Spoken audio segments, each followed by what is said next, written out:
this one? We're moving out of your. ¿Del paso? Oh, okay. This was Matt, his buddy. Yo pensaba que era solamente gente de Chicago. No. Es mundial, ¿no? Esto se puede meter cualquier persona. Pero pensé que el evento era como acá de la zona de Chicago. Yo vivo en Wisconsin. Aquí sí.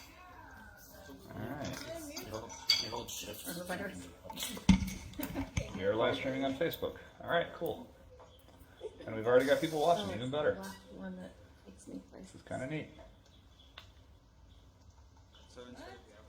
I'm in there. No? Cool. Still doing it?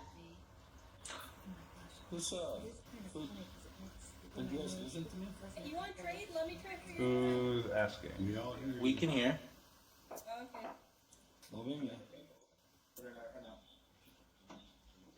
Welcome, everyone. Our stage program will start in about 15 minutes. Feel free to network and meet people in AltSpace for the next 15 minutes or so.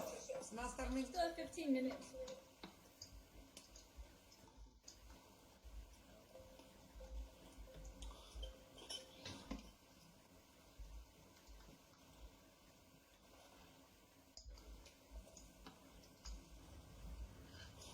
I don't know. Hello. Hello. Hello. Hey, I've got a question. You guys are familiar with another app? It's kind of similar to this one, but it's called Next VR. Have you guys seen it? Or probably most of you guys already seen it or used it. Next VR, I'm not that familiar with.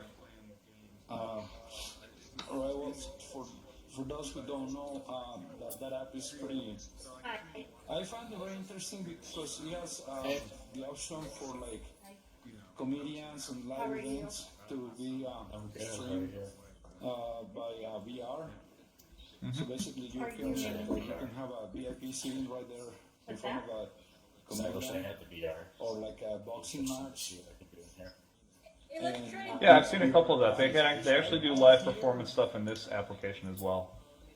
No. Yeah, I never seen like I always see like the avatars of the halls, but I have never seen a live performance when you can actually see the actual person. I haven't seen them do it recently. I do recall a long time ago being in here and kind of being surrounded in a 360 video of a performance. I don't know if they still are doing that one. Going to Gateway Technical Next College. VR is just the Our teacher's actually using it too. He's the guy with the blue hair. Okay, all right. Oh, okay. Well, that's great. Yeah, the Last only year- thing with that one is last like year, I mean, you can so have that people was- in there like it'll be just you, but this one, I think the the person difference, this one you behind can you have a is lot of people. trying to get your attention. But it's something where like the industry might be moving towards. What's up, buddy? Right now with this thing with the virus and stuff. Gotcha. It's a very interesting avatar.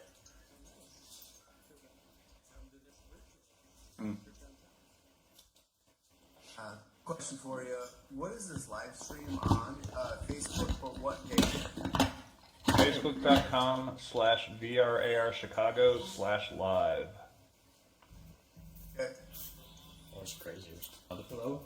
I gather no one can still hear me. Got some interesting avatars. Let's see. Hello, I'm back. Mr. Bob. Oh, I need to make sure that I mute the Facebook stream, otherwise I hear the echo of it about 15 seconds after it plays. Looking for Liz? No.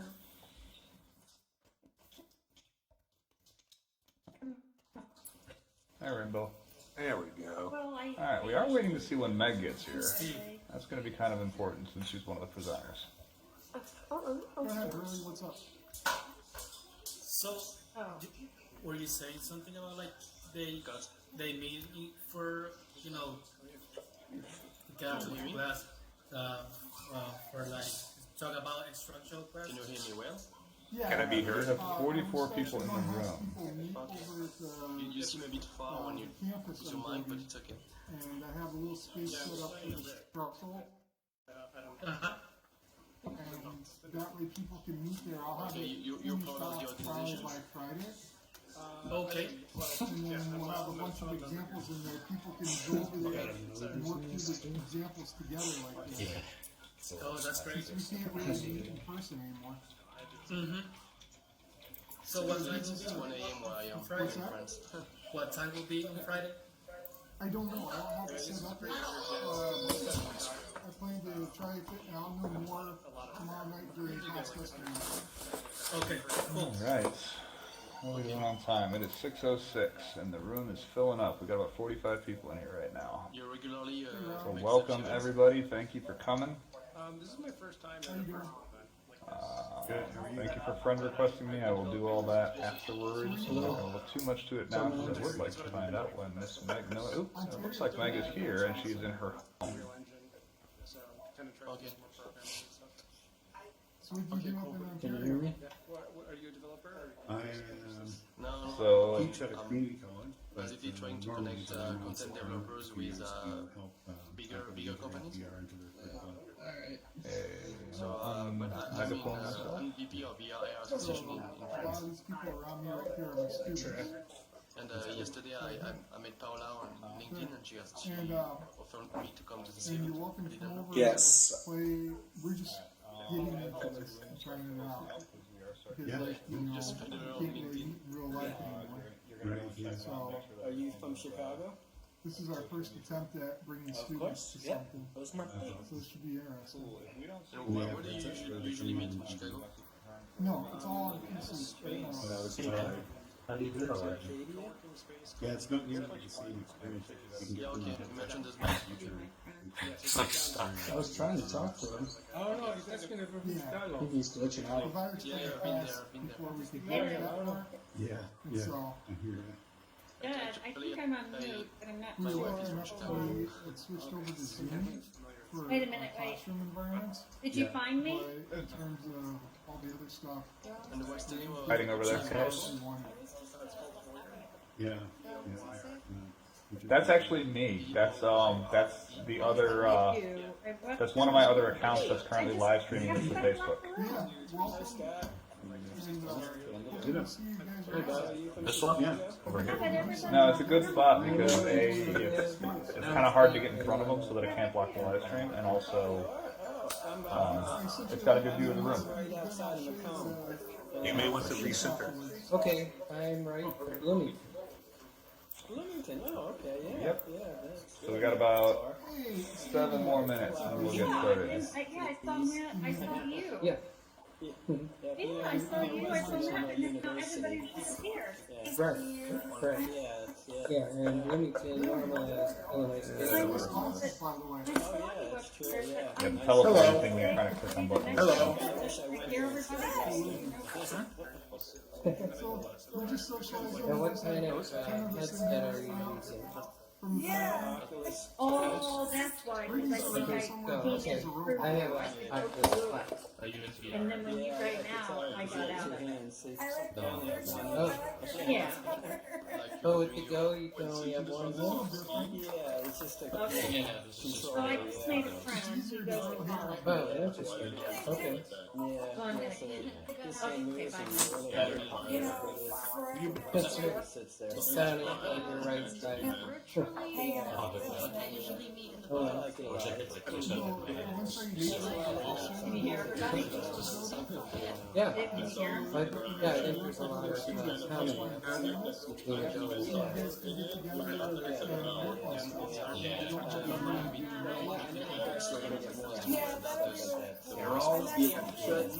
Yeah, I love it. In fact, with this stay at home, I've been doing some workouts like in Ox VR, or yeah, Ox think it's called boxing VR. Yeah, I have the instruction set. We need to do a routine where you're just launching these orbs that come at you. And it helps you burn some calories and get some cardiovascular. Generally interested.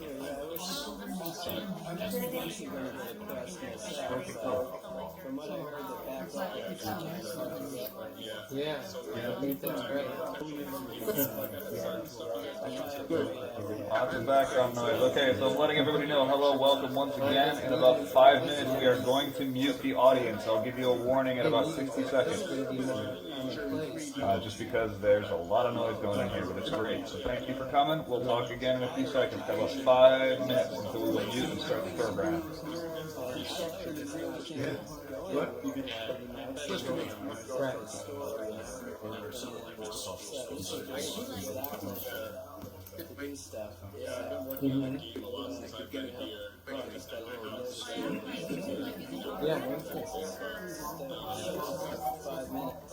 Using the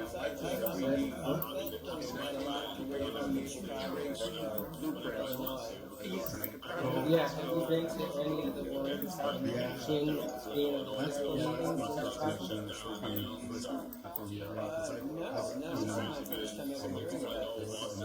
Oh, okay. Yeah, I've been to a couple of those. In fact, I was on a panel for one of them, and it is very, that obviously it's going to be a lot of Chicago people. Yeah, those meetings are good. Hopefully this whole thing goes through. I kind of don't really understand what this is about. I feel that it's architecture and engineering and something like that. Right, so the meetings they have first Wednesday of every month revolves around a certain industry. So like, or maybe not an industry, but a discipline. So like last month was training. And 2 months ago was human resources. So, and then it's how businesses are using AI and VR in these particular disciplines or industries. My major is manufacturing engineering. Oh, yeah, so this is kind of right up my alley. Yeah, if you have an interest in this type of technology, AR and VR, and you're in manufacturing engineering, I think you'll appreciate this a lot. Business marketing was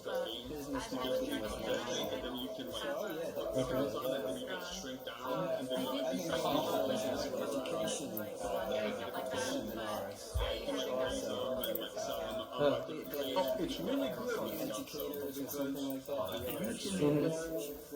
Checking out and showing you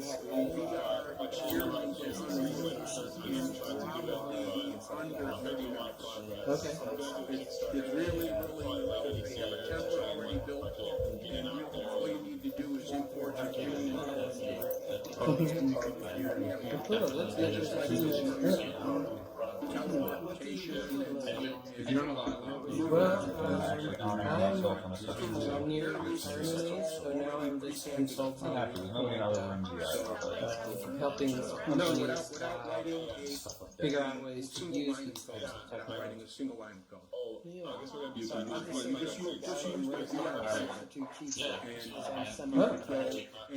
could actually 58 years old? Okay, I got to be by 3 years.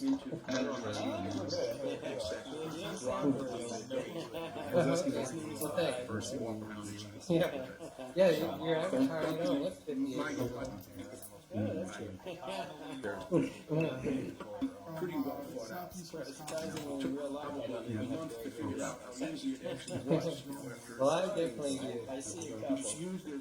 Meg, I'm going to put you on there also. Very good. Hi, Well, how are you doing? I hope the focus session is beneficial for you. Are you going to watch or are you on tape tonight? Mike, you are on air with everybody in every room. Alright, hello everybody. We are going to mute you in a couple of seconds, so if you don't mind, take about 30 seconds to finish up your conversations. Try to take a seat where you're not blocking somebody else's view.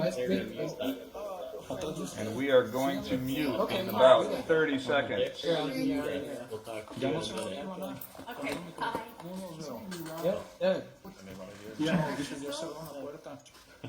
Oh, ok, véngase. Nice to meet you. Alright, got quiet anyway. I'm just going to mute. Here we go. Alright, welcome everybody. Thank you very much for coming. This is a bit of a new experience for us. We are trying this out. But welcome. This is the VR AR Chicago meetup. For those of you who have never been here before or never been to our event live, we generally host a meeting at 1871 in Chicago every single month. And we're talking about virtual reality and augmented reality, and we are here to present how this technology is being used in the real world today.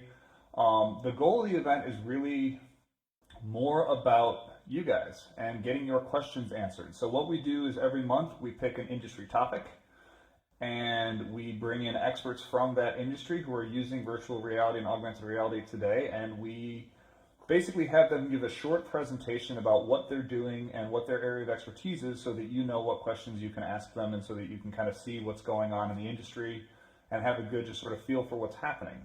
This month the topic is AEC, so Architecture, Engineering, Construction. We were actually meant to, at this month, promo a partnership that we have with the, there's a convention that was supposed to take place in Chicago called AEC Next in June 3rd through 5th, but that convention has now been postponed, and we were actually going to have a very big VR and AR component to that show and partner with it. But it's been postponed. The temporary or tentative dates right now are July 27th to 29th, but I don't know if that's confirmed yet or if it's just going to cancel. Again, normally we do this event in person. It's obviously a little bit different doing it here, but thank you all for coming. This is the first time we're trying it here exclusively. We did actually simulcast one of our events into AltSpace back in February of 2018.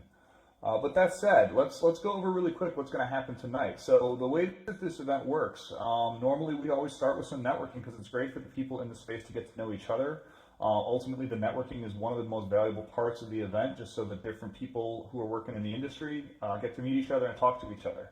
I do have this presentation behind me. We'll be switching that live. And I have my guest on stage with me, who's Meg Miller. Meg, are you actually wearing a headset so you can wave? There we go. That's Meg. One of our presenters, you know, as we are finding when we come into virtual spaces like this, one of our presenters could not be here. So we actually recorded her presentation. Sorry, I'm going to move so that I'm out of the way of the slide deck. There we go. And then Meg is, you know, Meg, you can come in or how, you know, you can do what you want until you have to present. But basically, here's how this is going to go. So first, I do want to thank our sponsors that have always, for the last several years, helped us. You can see their logos on the bottom of the screen. They're going to get a couple of minutes. There's nobody who's actually going to speak from the sponsors. We're just going to play a couple of videos, show a slide or two about what they do, and then we'll move into the actual presentations. Devon could not be here in person. I'm not sure. She might be watching on the live stream. She said she was going to try to. So she might be participating that way. If we do have questions and we can see her comment on them there, that would be cool. But otherwise, with no further ado, I'm going to say a little bit of a thank you from our sponsors. And here we go. So this event works with, let me see. Yeah, okay, cool, let's switch. So this event, we have three main sponsors. Bundle AR, which is my company. I'll be, you know, full disclosure there. But they do pay for the time that I take to coordinate this event and host this event and do all the work that I do for it. And in addition to Bundle AR, there's 1871. 1871 is a co-working space in Chicago, for those of you who are not familiar. You'll see a slide from them shortly. But basically, 1871, I want to say there's about 400 companies based out of 1871, which is at the Merchandise Mart in Chicago. It is Chicago's technology hub. It's their incubator, and they are, you know, like everybody else, hit by this since nobody can be there in person at the moment. And finally, the VR AR Association. The VR AR Association is the worldwide association for virtual reality and augmented reality technology. Anybody who's producing technology or anybody who wants to work with it, it's a really important group to be associated with. I'm the Chicago chapter president. They sponsor this event. And ultimately, you should get to know them if you're going to be working with the tech, because basically they're going to have resources that you will need. And with no further ado, I'll go into their real quick slides. This is Bundle AR's information. Bundle AR is a platform. It's an enterprise content management system for augmented reality. I'm going to leave this slide up there for a few more seconds so you guys can read it and so that the live stream catches it. And that way, you know, I'm not someone who likes to read PowerPoints. But this is Bundle AR, and they've given us a video to play. The voice on it might sound familiar, so while it's playing, I'm just going to shut up. And here we go.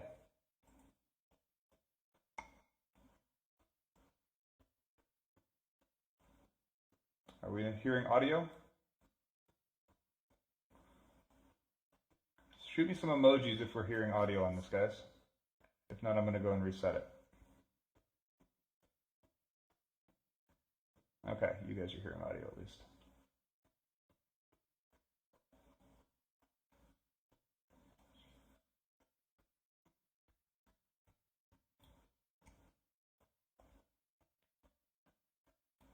All right. Tom, how's it looking to you? No? Anyone else in the room? Yes, no's? Shoot some emojis up if you're hearing things. I'm going to try and go back and reset this. Let's go back. I'm going to do a quick room reset. Let's try that again. Sorry, folks.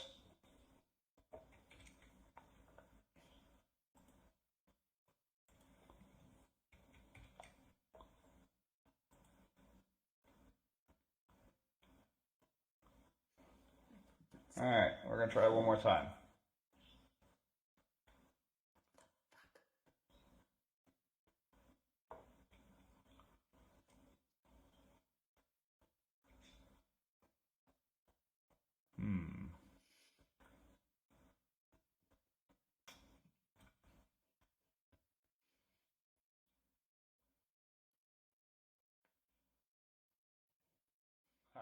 That's kind of funny.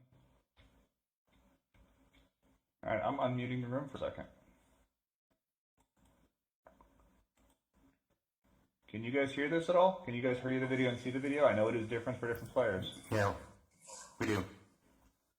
Okay, excellent. I'm going to leave that up then and let you guys play it. It's playing just fine.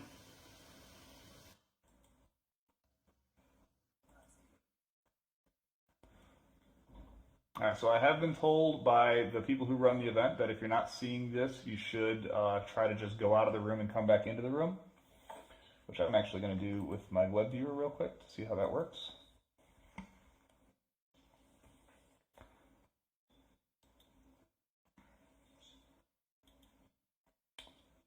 Sorry, folks.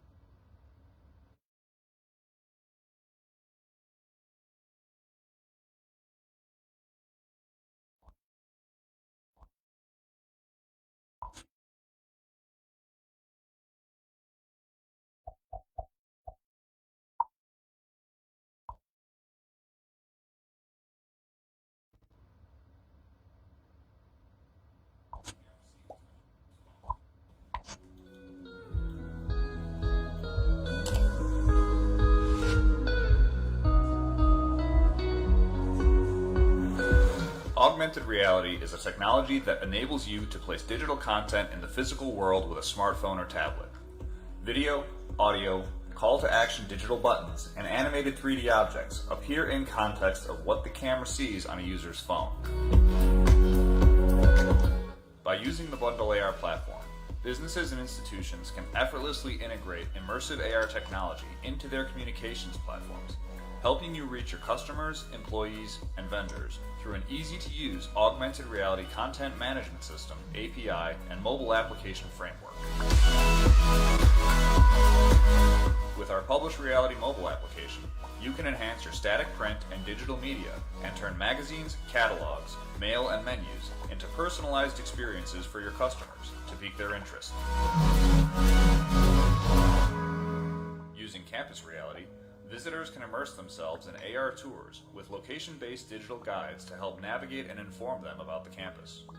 Increase attendee engagement and provide valuable interaction data to exhibitors and sponsors at trade shows using Expo Reality, a simple augmented reality version of the passport-style treasure hunt game that's been a staple of the industry for decades. The true power of the Bundle AR platform is our ability to deliver augmented reality applications with your branding while utilizing any of the features available in our content management system and proprietary API. We take the complexity out of the technology, so for your customers, it's as simple as point, click, wow. By using branded AR applications for Bundle AR, companies and institutions such as Procter & Gamble, Arizona State University, the South Museum of African American History, and Asa Abloy have elevated their relationships with trade show attendees, prospective students, museum visitors, and customers. Done for everybody else. That's usually in the front. So I get that, but for me it's still wrong. To learn more about how Bundle AR's AR Made Easy solutions can revolutionize how you connect with your audience, please visit us at Bundle AR. Just a placeholder. So here we go. Okay. So sorry, to be clear, let me just again remind a little bit of how this works and a little bit about the room itself. We've been talking with the events people here at AltSpace, and so there are the situations, particularly with videos and slide decks, where a video may or may not play, and if it does, it may or may not be playing for you or other people in the room. So one thing is, if I do have a video playing and you can't see it, the first thing you can try to do is sort of exit out of the room and come right back into the room, and that should fix the problem. If that doesn't fix the problem, the other thing that I'll say is, ultimately, I don't know, we all see things a little bit differently. That's sort of how the technology works. So,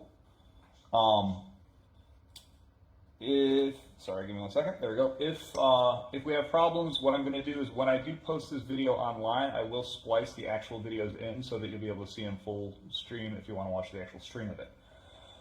That said, let's move on to the slide about 1871, which is here. There we go. So 1871 is, again, as I mentioned, it's a technology incubator in Chicago. This is who they are. This is what they do. Feel free to reach out to them if you're in the area. They do have all sorts of resources for technology companies. And with that, I will move on to the next group, which is the VR/AR Association. VR/AR Association, as I said before, is the worldwide association for this technology, and I've already taken a decent amount of time for the sponsor messages, so I won't say more. Here's the slide. You guys can all see it. This is what they do.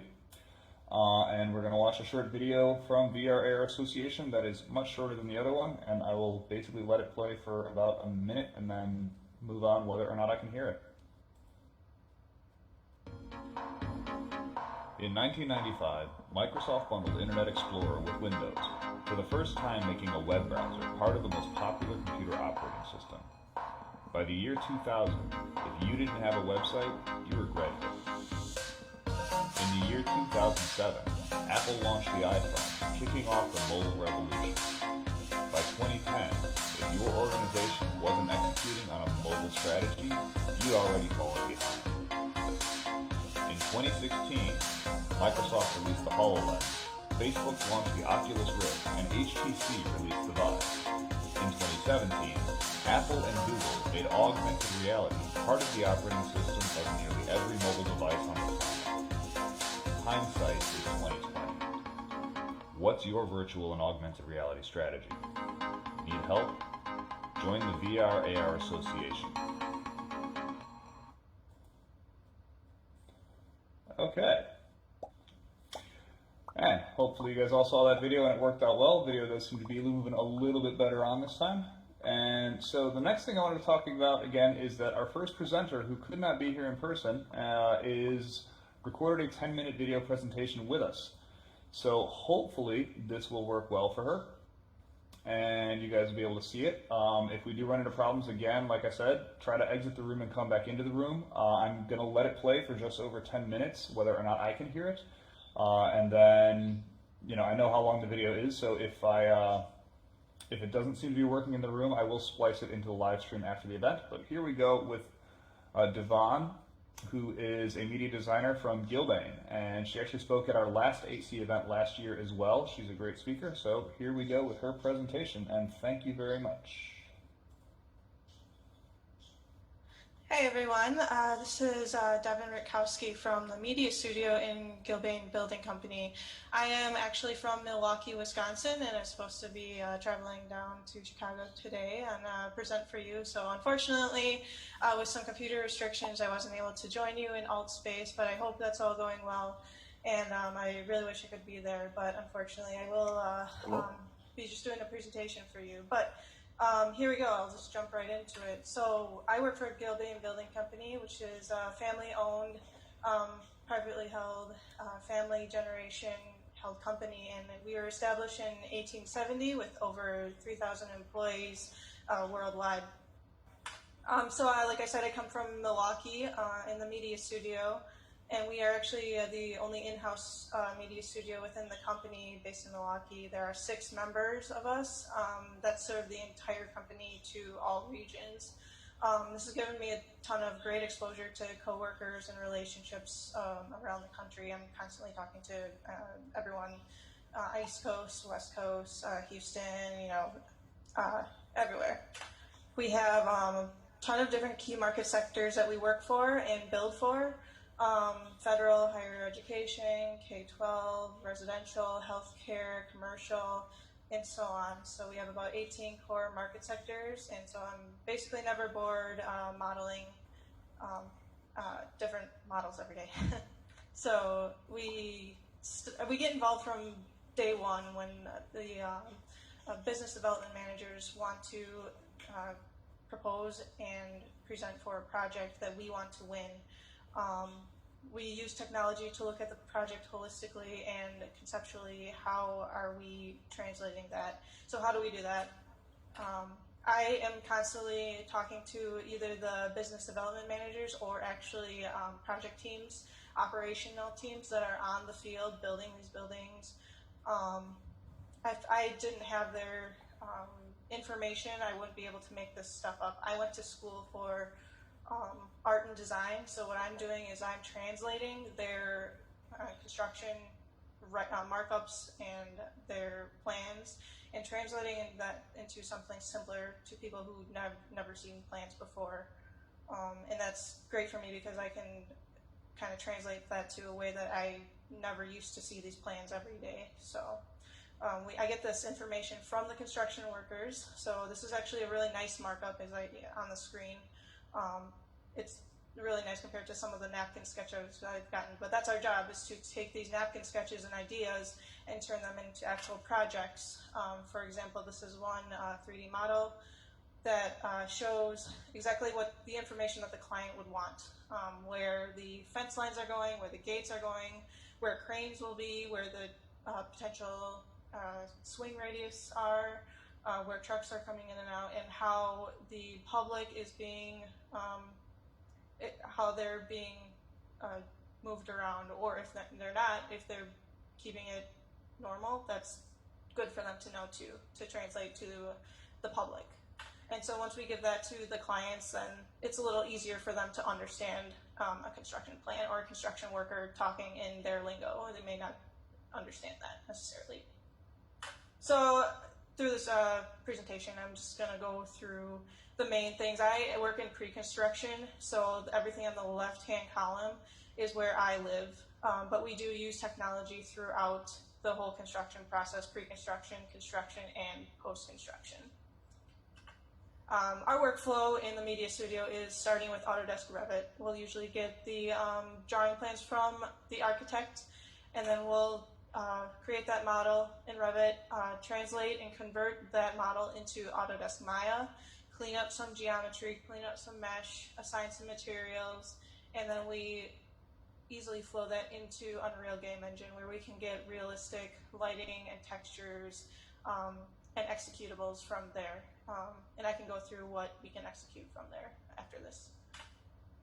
This is our normal day-to-day work. We're usually doing 3D models of the construction process. Again, this is a lot of communication skills that we need to talk to the construction workers with and say, okay, what's our plan of attack? How are we building this building? Are we going from east to west, north to south? And if it's a campus, how are we bouncing around and how are we managing our time? So this is a typical thing that we usually show the clients so they can understand timeline-wise, where will we be in this year or that year. Another thing that we're working on is interactions, having VR usage, creating material swaps throughout. So it's kind of a mini game basically for the client, showing them what, like this condo unit, for example, is changing colors or flooring, making decisions for possible tenants ahead of time too. Another thing we're doing in VR that's really cool is community outreach with the Stars and Stripes Honor Flight. This is for, we created this for veterans who are too sick to fly for the actual honor flight where they go to DC and see the memorial. This way they can do it in VR, and one of the stories was when my manager showed this off when he was, after he made it, was that one of the veterans went in it and they actually started to reach out and try to touch the wall, which was not there, but pretty touching and just a really awesome, unique tool. Back into construction, we do use these for virtual mock-ups. What you see here is sometimes what they mock up in real life, and if we can do it digitally, obviously saving time and money cost-wise, so everything that you see here in the digital diagram is what we can do digitally too in renders. Our virtual mock-ups have been super helpful just because the rooms are almost identical with the final product. It can let our client rely on us and our models to make cost-saving decisions and trust that our models contain a ton of value. This was another example that I showed for our Gilbane Houston employees. They moved to a newer area, tenant space to work in, and so they were able to walk around this room in VR before they were even there. So you can kind of see like their break room, where they were sitting, their meeting rooms, etc. So the first time I actually went to this actual office was last November, so it was kind of weird because I felt like I was already there because I had built this model already in VR. We're also working with drones, which has been, we've been using them a ton around Milwaukee, I know at least, and around the country. But this drone orbits around an existing building, collects data points, and creates a 3D model mesh that we can work with, and also our virtual design and construction team also works with throughout the whole process of construction. But we can also use it for pre-construction and use that model to add our future models or additions or renovations right next to it. So it's got a lot of value within just that drone imagery. We can also use them for the top-down aerials, gives us the newest updates of the aerial, and then we can place down some utility lines, site plans, whatever is needed for the construction process. Along with the drones, this is one of our captures that we put in Unreal Game Engine, which was awesome to put in our point cloud because never have I been able to use a point cloud. It's always crashed Autodesk Maya when I've tried to use a point cloud, or it comes in as a very ugly mesh. As you can tell, it's not perfect because it's got a lot of reflectivity, so all those spots that you see are because it's having trouble with the reflections on the actual existing building. So for this hospital, we actually scanned the area, and what you see with the orange and green are elevation plans. And so what we did was we used this for adding the addition of the hospital right next to the point cloud model, which was very awesome and super accurate too. Another next value proposition would be to have, we have a 3D print layer that we've been using for a demo for a while, and then using AR, whatever device our client needs or has, an iPad, a phone, whatever they have, they can, and if they don't want to use VR goggles, I understand there are still some people out there that don't want to put on the headset, I get it, they can turn on their phone and use this 3D print on a Google aerial, scan the little code on a Zapper app, and then our coworker here programmed to show steel, crane location, fence location, and they're able to move around the entire print and show a little bit more information, show some phases, and an animation. We've been using Unreal Game Engine for almost every project now, or Twinmotion. You just very quick executables. So this helps us give interaction, multiple perspectives, limitless opportunities, or limited control for some users. Some users don't like having freedom, WASD. They don't like having all those controls. So we've been really trying to use Unreal to make interactive environments, but have it controlled a little bit. So we've been able to use these for presentations in the future, hopefully a lot more too. So that's what I have for our presentation. We offer a lot. I went through all this in a very quick amount of time. If you have any other questions, I will give my information, and then if you need to contact me by phone, email, whatever, feel free to ask me any questions. But again, I'm sorry we couldn't be all together for this, and I'm super excited to present, and thank you for listening.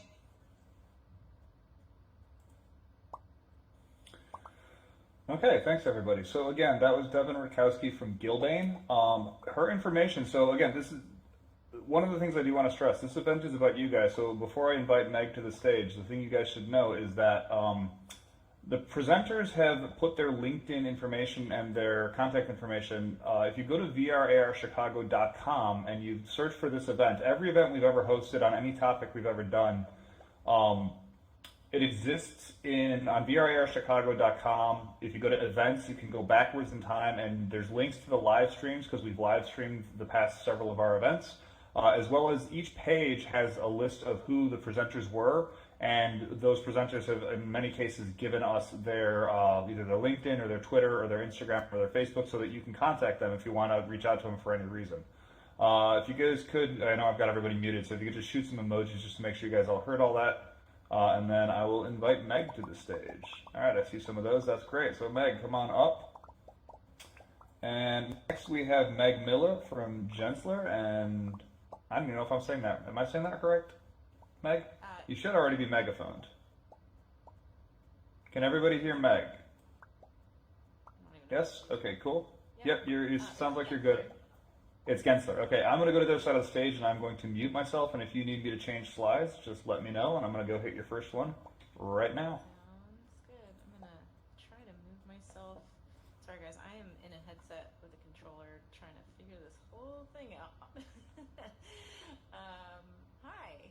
This is super cool. Thank you guys so much for having me.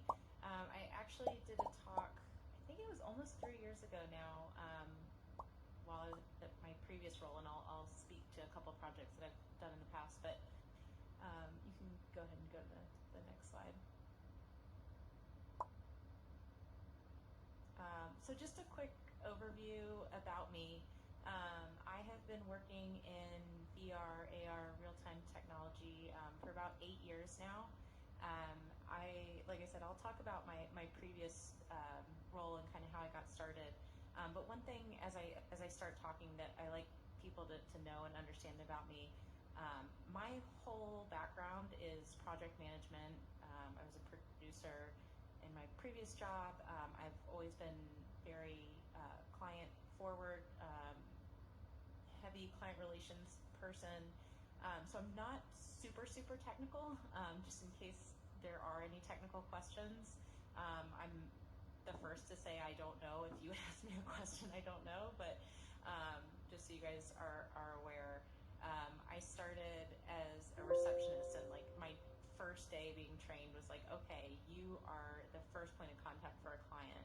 You're their first introduction to this company, and kind of their first taste of what their experience is going to be like here. And my whole career has kind of honestly built off of that moment, and this interest in technology, but also an ability and a desire to help translate some very complicated ideas. I mean, for those of you guys who have worked in VR, it's not something that you just pick up and run with right away. I mean, obviously some of the hardware is being more and more simplified, and there are some things you can pick up and run with, but a lot of people, especially those who haven't had headsets on, like really don't know what they're getting into, and really don't understand the value that it can bring.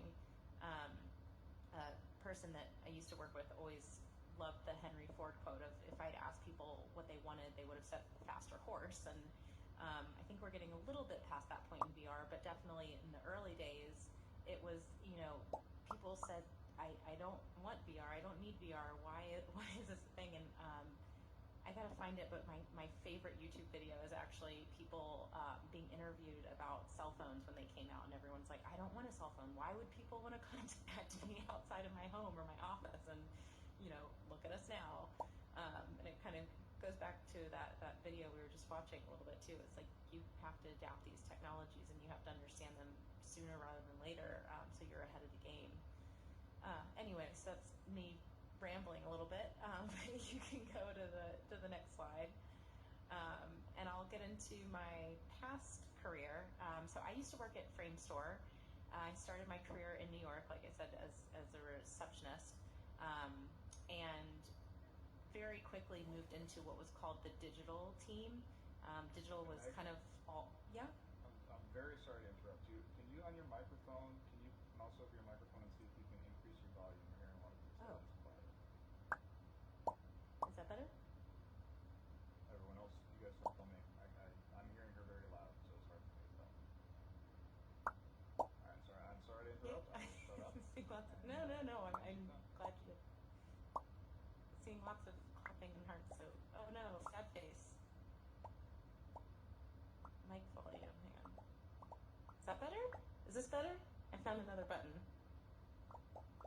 Yes? Yay, okay. The sad face turned to clapping hands, so we're good. Framestore. Okay, so I was a receptionist at Framestore, New York.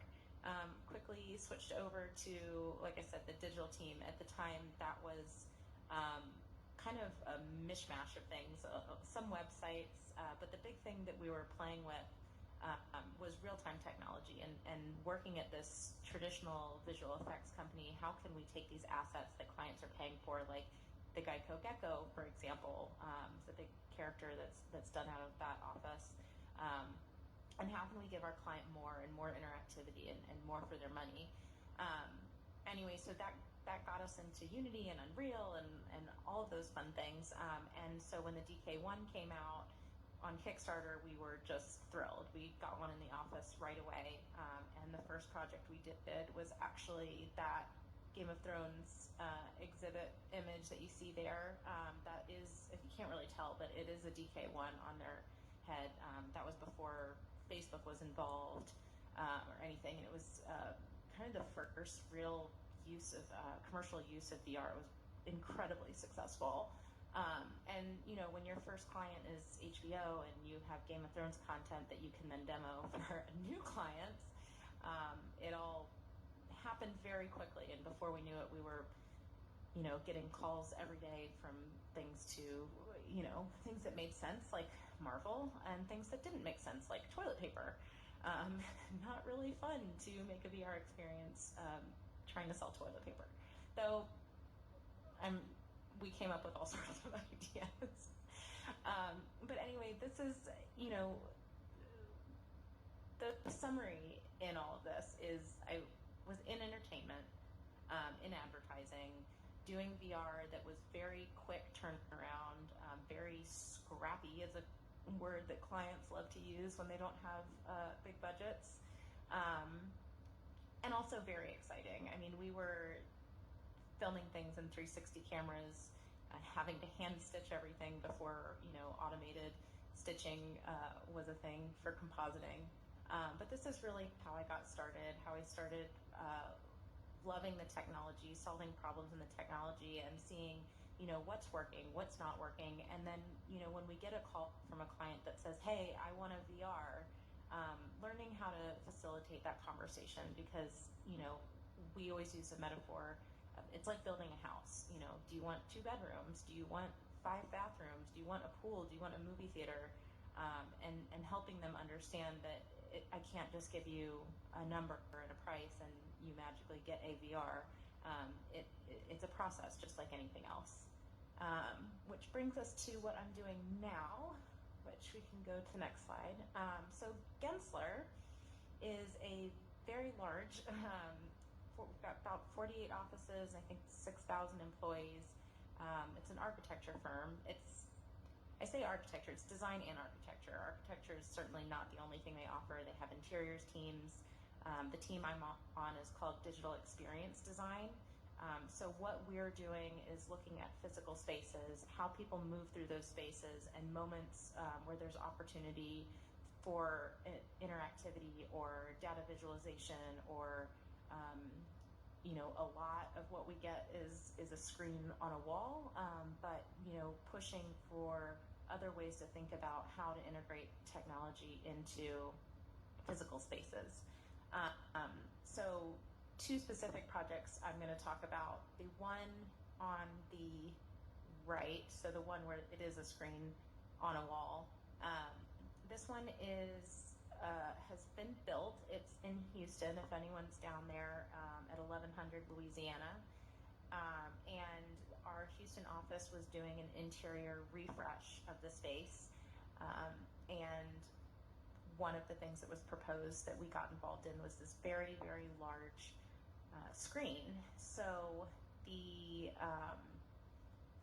part of it is, okay, we have this large screen. It's kind of this blank canvas for us to put content. And instead of, let's say, giving them 50 videos, like, how can we think about this in a different way, and how can we use game engine technology to give them, I think we ended up delivering 72 hours worth of content, which could have never been rendered in time for the delivery. I think it's like a couple hundred different videos, but essentially coming up with a concept that was, three different visual themes, different color palettes, different materials that could be swapped in and out. That's generative, so they turn on the screen, and let's say 16 times a day, this generative content comes up. But if you're standing there all day, you're never seeing the same thing twice. We also did a lot of outreach in the Houston community, talking to, for instance, the art museums, the opera houses, the zoos. NASA is down there, which is great because they have all kinds of fun content. And thinking about this as an experience, and when people are coming through the space, how they feel connected to Houston, how they're, looking at content in this space. But VR specifically was a way that we used to get approval on all the concepts for this screen. So my team uses Revit. It's pretty standard for architecture. That space, these renders exist, the space exists in 3D, and all we had to do was map our motion studies for the concepts onto that screen, and give our client a headset, and he could say, okay, so this content is going to be on the screen, and that content is going to be on the screen, and very early in the concepting phase, be able to say, okay, this is what we're thinking for this real-time system that we want to put up on your screen. It's going to cost you a lot of money, but here's a way to actually see it and understand what you're buying before you actually, take the next step. So that is kind of one standard way of using VR for architecture is, okay, yes, you can look at materials and you can look at the space, but you can also look at video content, and if you're investing in a huge screen like that, what are you going to put there, and how are you going to make that dynamic so that people aren't just seeing the same image or the same video over and over and over again. The other image that's right behind me is still under construction, and it's actually still being constructed. It hasn't paused quite yet, but I'm still waiting for that phone call. This is the AT&T Discovery District in Dallas. It is a project that our Austin team is actually working on, but I have been brought in to help because of my background in VR, and a lot of my understanding of how the people that are building the VR experiences are working and using the real-time technology. I help bridge that gap between Gensler, but also our clients.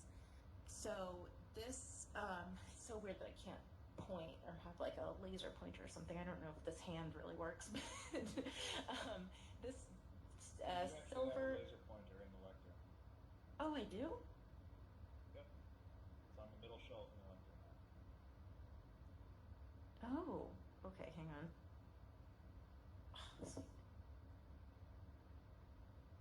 Yay!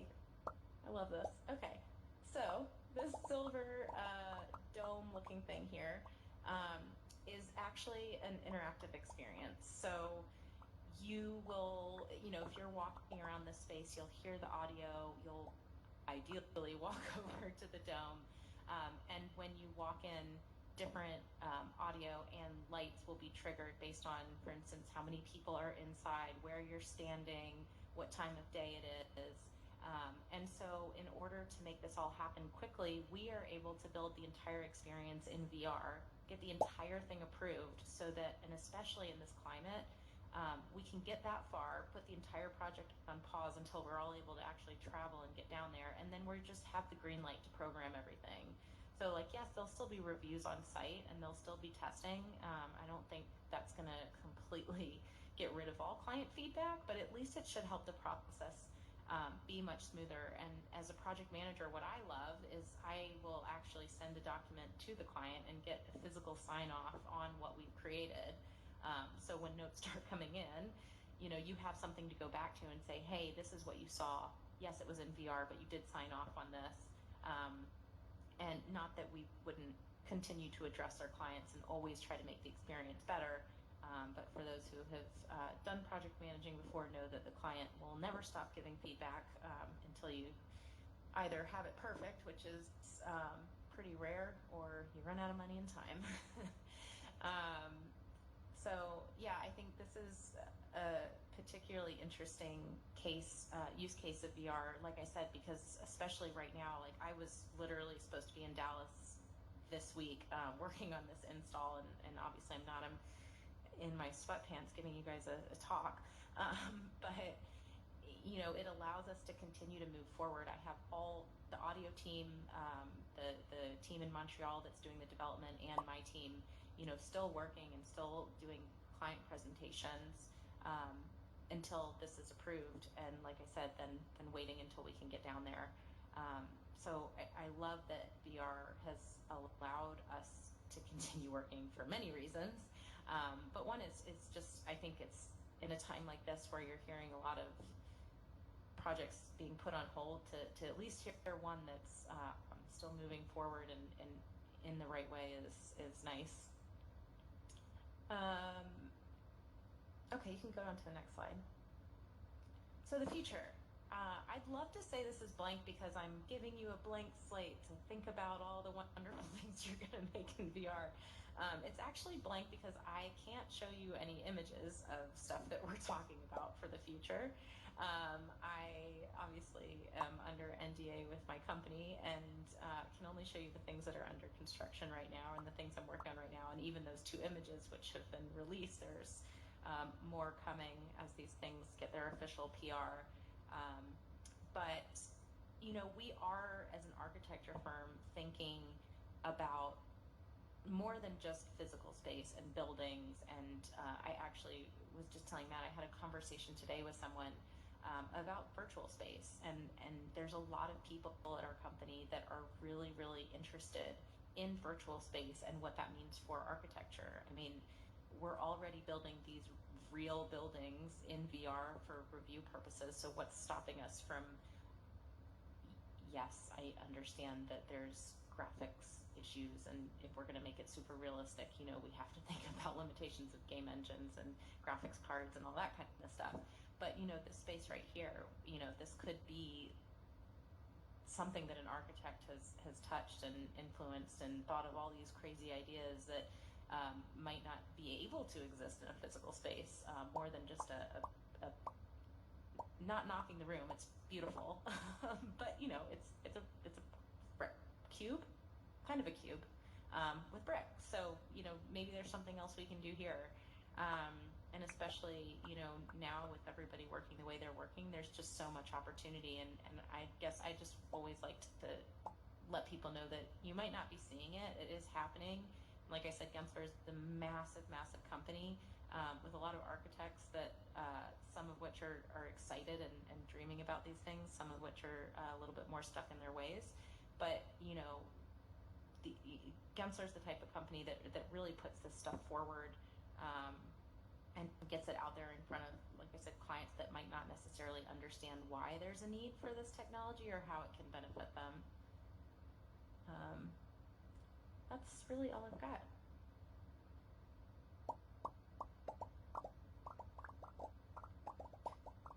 Oh, am I able to call on people if they raise their hand?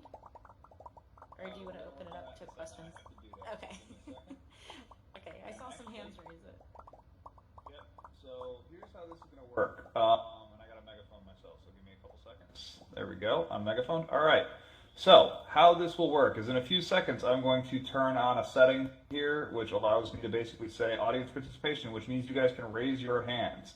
It looks like we only have one room going at the moment, but ultimately people, if we do fill up, people can raise their hands from all sorts of rooms. So I'm going to call you by your username if I see that your hand is raised, and when that happens, basically, once I call your name, you should be able to talk, and everybody in all rooms should be able to hear you.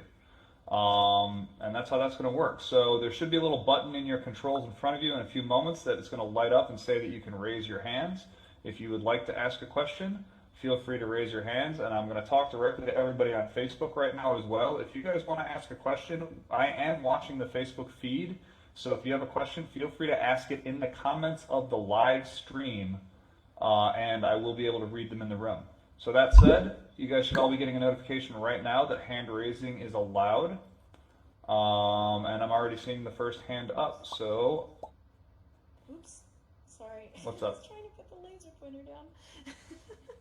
Oh, that's okay, don't worry about it. It'll eventually just go out of your hand, you don't have to worry about it. And I see lots of hands going up. So the first one, oh, this is a familiar name, look at that. So, Mr. Rob Thurl from Toronto, I believe, actually. Rob, can you talk? You should be able to broadcast to the room right now.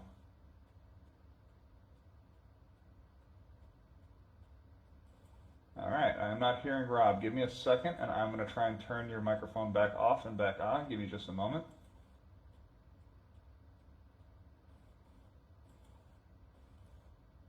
Try again, Rob. Okay, I think it's working now. Yep, now we can hear you. Okay, great.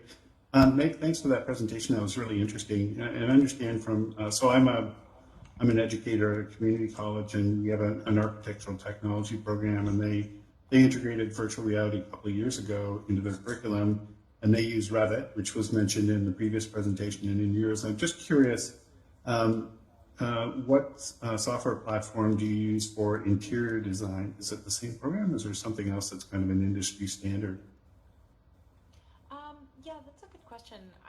Revit is pretty standard at this point. I honestly haven't worked super closely with an interiors team quite yet. I mean, like I said, there's always interiors teams involved in the project, but I personally stay a little bit more technology focused. But I can definitely find out and let you know. But you know, everything I've heard is pretty much Revit.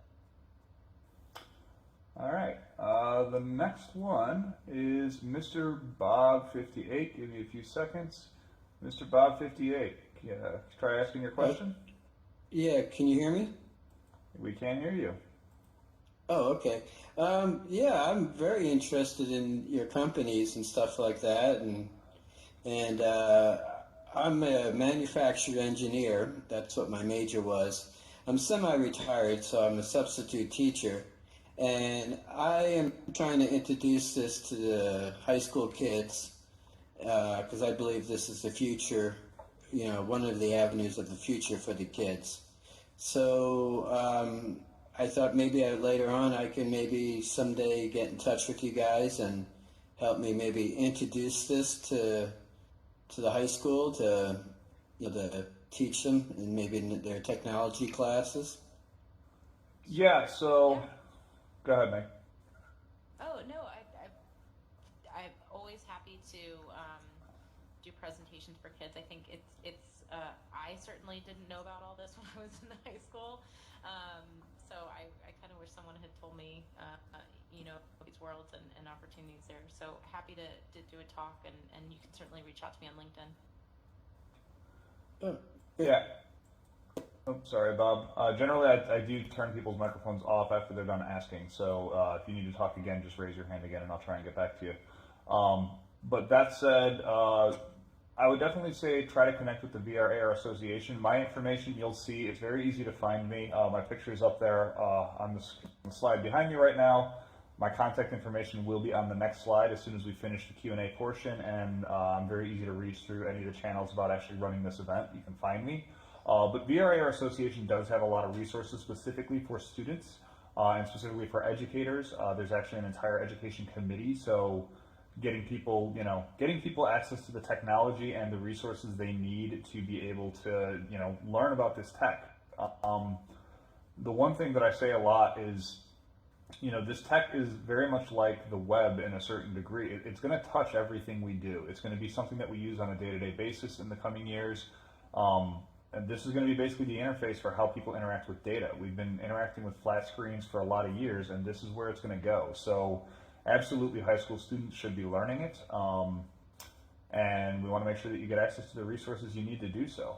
That said, I do have one more question in the room that I'll get to in just a second, but I have actually a question from Facebook, and I'm going to direct this one to Meg initially. The question being, in each of the segments, architecture, engineering, and construction specifically, how are you seeing AR or VR dominating the fields? Oh, sorry, accidentally teleported myself. No, I know this. I was trying to get rid of the laser pointer because now I can't select anything, so I just get the laser. I keep teleporting myself instead.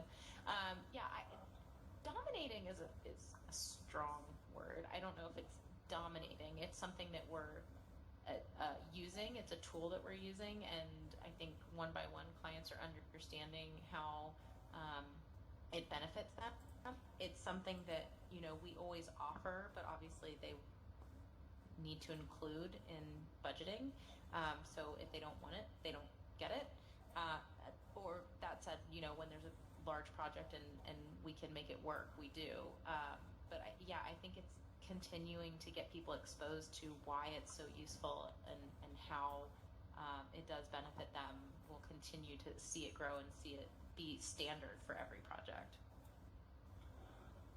Yeah, and I mean, I think one of the other things that I'll add to that too, and this comes up again a lot like right now because we're dealing with a situation where people aren't working together. It is a lot easier to do certain types of collaboration when you're in a space where it seems like you're working with somebody. So, like this one's a little bit different. It's a little bit difficult for us to be like, collaborating, working on something in this space. But if we have, shared desktops or shared workspaces, things like that, it's easier to do. And the one thing I'll say, you had brought up earlier about how architects and designers are looking at, not just how they're using AR and VR to design for the physical world, but also how they're looking to design for AR and VR. I had a conversation earlier today with another event technologies person who's a lighting designer. And one of the things that I had explained from a previous experience at an event that I was at 2 years ago, was that we had done a virtual reality environment of a stage. And it was actually, it was kind of a demonstration. So there was an actual event going on, and there was a stage in a ballroom at a hotel. And what we had done in VR is we had recreated the ballroom and we had recreated the stage. And the one thing that I did a little bit differently, because I had a background back then in lighting design, was I actually placed lighting, theatrical lighting in the virtual space like I would have if it was a physical space, and it made a difference. Like, it made the stage look like it actually looked in real life, as opposed to just, kind of like we have in this room, where there's some depictions of stage lights. If you guys all look up on the rafters, it looks like there's stage lights up there. But in reality, those aren't actually providing the light for the room. The room's kind of just in this general lit mode. But what I did in that particular room was that I darkened the actual ballroom and I used stage lighting to light the stage, and it looked a lot like, a lit stage in reality. And the cool thing is, your skills translate. We're doing stuff in software and virtual environments, but if you know how to design in the real world, then you know how to design in augmented reality or virtual reality as well. I don't know how to design a building, so it's kind of hard for me to do. So that said, we'll go back to our next question, which is Ian B. Craft. Give it a few seconds. And Ian B. Craft, can you try asking your question? Yeah, can you hear me? We can hear you. All right, perfect. Thanks for your presentation, Meg. This was really informative and enjoyable to watch, so appreciate you being here. And as somebody who's just getting started, like very basics of virtual production, I'm curious what your first resources that you'd recommend are, and also what kind of tools you think are just the absolute necessities for virtual production. I mean, definitely Unreal. I know Unity's great and a lot of people are using it, but I know you heard in both presentations, really using Unreal heavily. I'd also say for someone getting started, and I know this is hard because there's a lot of different headsets, and for some of them require some not cheap setups, but exposing yourself to as many virtual reality experiences as possible, because you can tell right away when you're talking to someone and they've maybe done one or two, or they've done the roller coaster, they've seen a 360 video, and that's about it.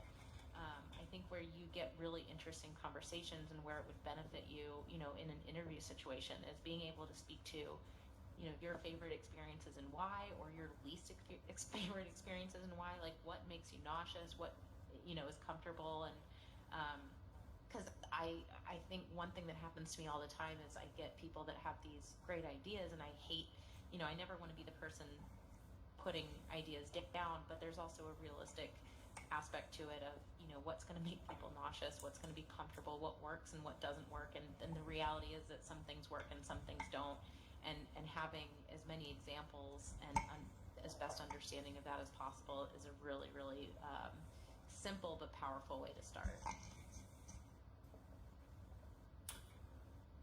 Yeah, the only thing I'll add to that, just because you dug on it a little bit, is Unity. Unreal and Unity, at the end of the day, they're both gaming software engines. The big difference, it used to be a couple years ago, I would have said that kind of Unreal is, if you want to do stuff that's photorealistic and that's industrial and really good looking, and it's going to be, great rendered and lighting and all that sort of stuff, you use Unreal, and, not kind of shy away from Unity. And Unity is going to be more if you kind of want things a little bit more, like this space, a little bit more cartoony, but probably a little bit easier to spin up, a little bit easier to learn quickly. Those lines are kind of shrinking. Like it used to be that Unity had a huge developer community and a huge set of forums and a lot of online resources that made it very easy to learn, whereas Unreal had a much steeper learning curve. Now, there's some better resources out there for learning Unreal, and Unity at the same time, the rendering that Unity can do is getting powerful now, so it's almost, I would say that those lines are blurring, let's put it that way. But I would definitely, personally, I don't favor one platform over the other. I think they both have their strengths and weaknesses, and it really depends on the project. But yeah, I would definitely say, like, if you look at the architecture firms that are doing things, they're pretty much almost all using Unreal. I think a lot of that, though, has to do primarily with the tools like Revit being, having the direct tie-ins and things like that. And whereas I don't think those ties are directly built for Unity yet.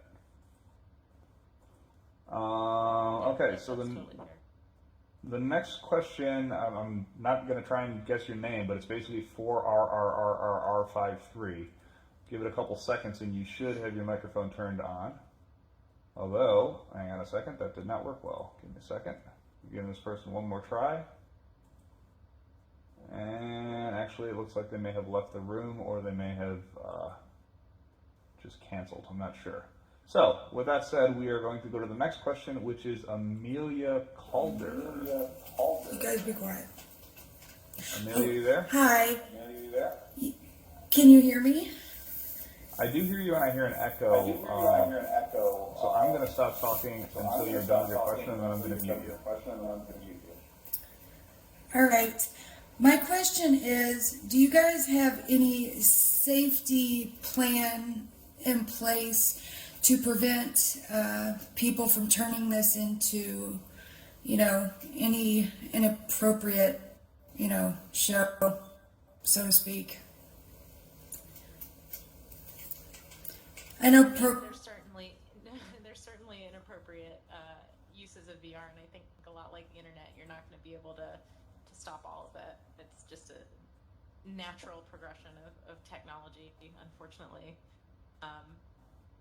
I'd look to the internet kind of for how that's initially was kind of free for all and a bit crazy, and now we're learning, safety and what you should and shouldn't be doing in those situations. So, it's part of a learning process with technology. It's going to happen, but it's a free world. Yeah, I mean, in particular for this event, kind of the controls, what it's really night and day what you see across different tools and different environments. Oops, apparently I just looked straight up. They have, in this particular environment, when I did this event 2 years ago, they didn't have all the moderator tools like I have right now where I can mute the room. So, right now, none of the people in the room can talk, and myself as the host of the room and Tom over there moderating as well, kind of helping me out in case there's an emergency, we can mute everybody. So if somebody decided that they were going to start trying to be inappropriate and trying to scream and do all sorts of stuff like that, we can turn them down. And on top of that, people can message Tom or they can message myself if somebody is, like standing in front of them or being, annoying or whatever. I've actually personally already messaged a few people who were kind of standing around by the front of the stage, or they were standing up by the web stream position. And I basically said, please just move. If they don't, I also have the ability to boot them. I haven't luckily had to do that yet, but that's just one of those options that we do have as a moderator, and it's cool that AltSpace has given event people these tools. I'm sure as you see the platforms and the technology develop, more and more of this is going to come about. That said, I also assume that there are going to be people who have, let's just say, adult use cases for virtual reality, and I don't expect that to just go away. So it's one of those things that's going to be there. And at that point, it's pretty much just a matter of the audience, I guess, kind of like in real life. If you don't want to see it, don't see it. But in terms of controlling a space that you're currently hosting, I do like the tools that AltSpace has given us to be able to do that. So I have the ability to turn people's microphones on and off. I have the ability to boot people out of the room if they're, acting inappropriately. It's kind of neat. Next question is, the username is Napkins. It looks like it is Austin KNA. Austin, can you hear me? I can hear you. Can you hear me? We can. Well, now we can't. We could for a second.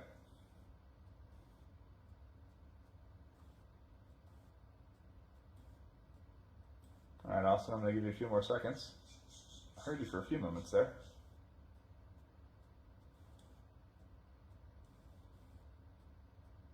And I'm going to guess this is going to be a no. Okay, sorry, Austin.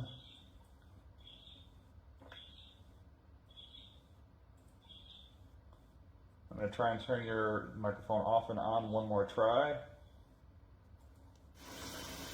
Can you hear me now? Can you try talking again, Austin? Yep. Okay, we can hear you. Yes. Oh, okay, so I know you guys use Unreal and Unity, and also Revit. Have you guys run into any issues with importing from Revit? I know you guys say that there's a lot of choppy lines and stuff like that you need to go in and just clear up, but do you guys ever run into any problems that you where you can't use those engines, where you need to use something different, or does it kind of just all blend in and you guys are able to do what you need to do?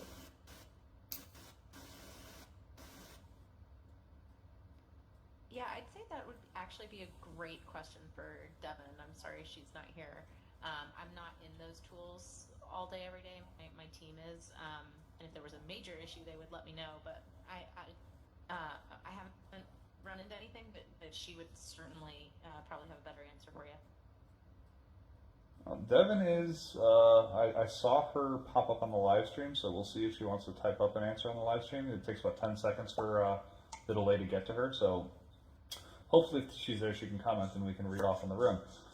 In the meantime, I'll be honest with you, I have not personally played with Revit importing into Unreal, so I've played with Revit a little bit, I've played with Unreal a little bit, I have not done the two of them together. I have had to deal with other technologies where you're doing imports and exports across them. My understanding is as long as you kind of have, standard formats that go across different tools, they're relatively the same. With the Revit stuff that's coming in, the Autodesk CAD, so I'm trying to remember what the file format is. I don't know if you know, Meg. There's a specific file format that allows you to import CAD data across different systems. Do you know what that's called? No, not off the top of my head. Not off the top of your head? Okay. Floated around in my inbox somewhere. Yeah, I've used it too, that's the thing, and I can't remember what it is. And we've actually used it in the past to pull CAD data into a 3D modeling program. But that said, it's not difficult to import from one to the other. They do, the tools work pretty well. There are sometimes issues with the model that you are pulling over, not necessarily, when you design certain things in CAD, they don't necessarily pull into 3D modeling perfectly because there is a little bit difference in terms of like meshes or textures or whatever you're using. That said, I think Rob and Mr. Bob, you guys had already asked, so I'm going to dismiss all the current hand raises and see if that works. Okay, cool. And that way, anyone who has a question or a follow-up question, feel free to raise your hand again now, and we'll take some more. I'm also just going to warn you guys, I got a notification that my headset battery is starting to die. So it was fully charged when we started. So if anyone's counting, it lasts about an hour and a half, maybe 2 hours until go. So if I disappear, that's what's happened. Anyone have any other questions? Doesn't necessarily have to be about AEC. We can talk about the technology, the industry. Meg's been around. She actually had some really cool entertainment stuff. I know you guys saw some Game of Thrones. Did you work on the bus that Framestore did? I sat next to the team that worked on the bus, so I can answer some questions about the bus. I'm very close with the people that did go through that. Beautiful project, very interesting behind the scenes. not the smoothest. Actually, the hardest part of that project was getting the transparent screens delivered in time for the windows. Awesome. It was all right. An interesting one, yeah. We got a couple more questions, so we're going to go with it's Kiddo King or J Ortiz 5991. Can you try talking? Excellent. Yeah. Can you hear me? Yep. Okay. I came in a little bit late. My question is, I don't know if this has anything to do with it, but what do you think in the future